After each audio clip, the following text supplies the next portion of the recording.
Native communities throughout the continent have long traveled between each other for many reasons.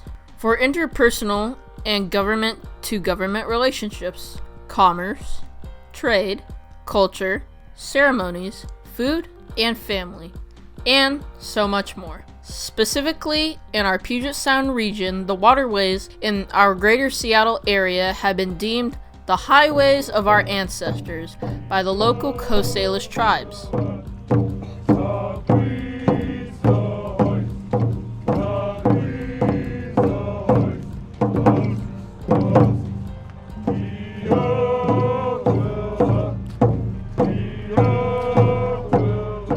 Despite massive historical, cultural, and physical changes that have occurred to the local landscape and the supplanting of community villages around the waterways by a metropolitan city over time, our native people still hold mobility and the ability to meet together, critically important to maintaining and preserving many intrinsic elements of value to overall native cultural ways and lifestyles, for many of the same reasons our ancestors did.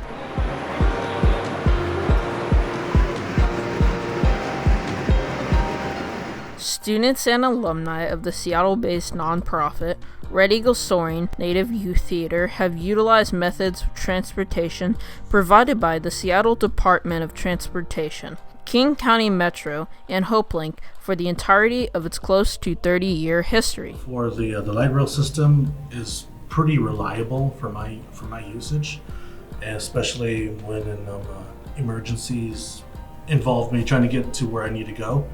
Before, I would always have to take the bus systems to get to downtown, and that would take like an extra 20 minutes. With the light rail system, I can get there in 8 minutes. Sometimes the bus system is not on time. It'll either be early or be late, but that's pretty normal for any bus system. But for a lot of my cases, it was always early, and I'll be like, dang it. However, to get over that challenge, I actually got the one-away bus app that Seattle Metro provides. It actually tells me when the bus systems are coming right on time. When I was in high school, you had to look up the trip planner on a computer and figure it out that way, which it was easy to do, but you couldn't take it with you. That was back before we just had everything on our phones. So I would have to either write it down or just try to remember what number I needed to get on. It did help a lot though, because it tells you exactly where to get on and off, where to transfer, etc., what bus numbers you're taking, exactly what times they leave. But now, because of the growth of technology, we have all that information in our phones. We have apps that we can use. Literally, there's a trip planning app. You just put your information in, where you're going, where you're leaving from, and it'll tell you exactly what to do, exactly how much it's going to cost. And so I think it has gotten much better in the last 10 years.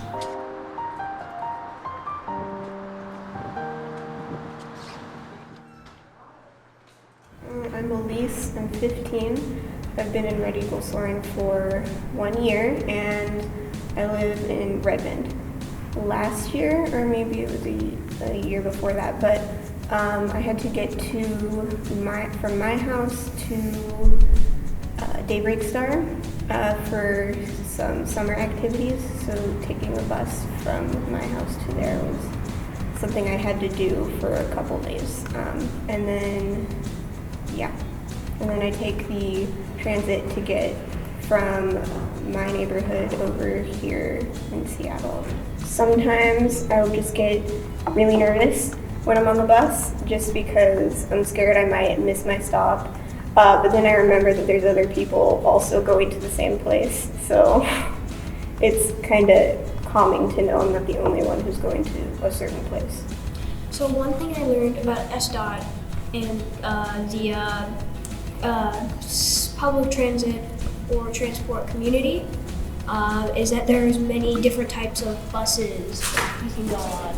I didn't know that there was buses, different types of buses like Rapid Ride, Sound Transit. There's also King County Metro, and that's something that I learned during the ambassador training.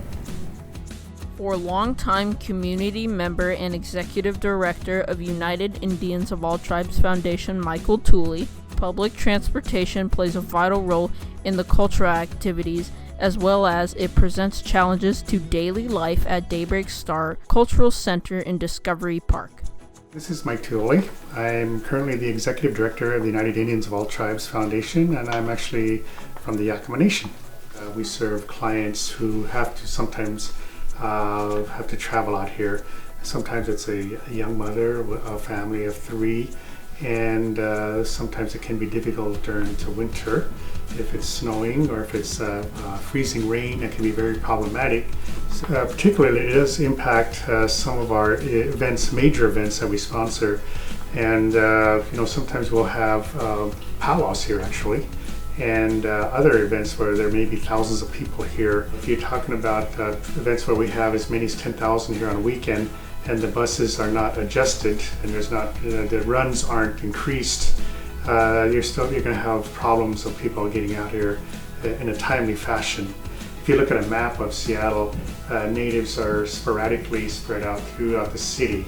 So there's no one real centralized location as if you compare us to the African American or Latino or even Asian sector. There's always a conglomeration of them in a district. Whereas Native Americans, we're not in that, we don't fit in within that category. Usually our population exists throughout the city, so there's no one central way to approach it, how do we maximize services for Native American community that we may work with. In modern times, public transportation is vital to helping us achieve these things. Students of Red Eagle Soaring took part in their first ever Youth Ambassadors training with SDOT, King County Metro, and Hope Link. And a lot of my work is to educate people about using public transit so that they feel more confident and more equipped. If I pay with my Orca card, because it's accepted by all of these regional transit agencies, I can tap my card on the Metro bus, ride it for let's say 30 minutes, and then I get on, before I get on the light rail, I tap my card again. You have to tap before you get on and after you get off because the fares are usually calculated based on how far you travel. The cost of the fare varies between $2.25 and $3.25, depending on how far I travel. So if I only tapped at the beginning and didn't tap when I get off, I'll get charged the entire distance of the light rail.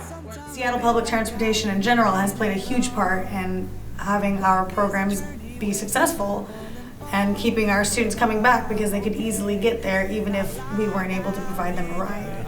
I appreciate the time that I'm given to really prepare myself to where I need to go, but before I actually head onto the bus, knowing that I can get there pretty quickly and accessibly. But yes, I really value the transportation here in Seattle because it has really improved its accessibility to people.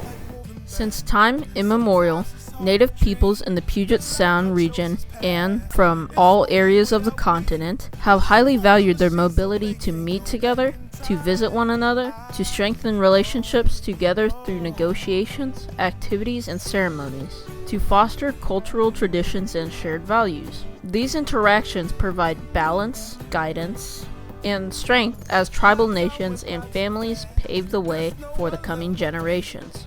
In Seattle, public transportation figures to be a key tool for members of our Native community to continue to come together, share together, and survive and thrive in today's rapidly advancing world.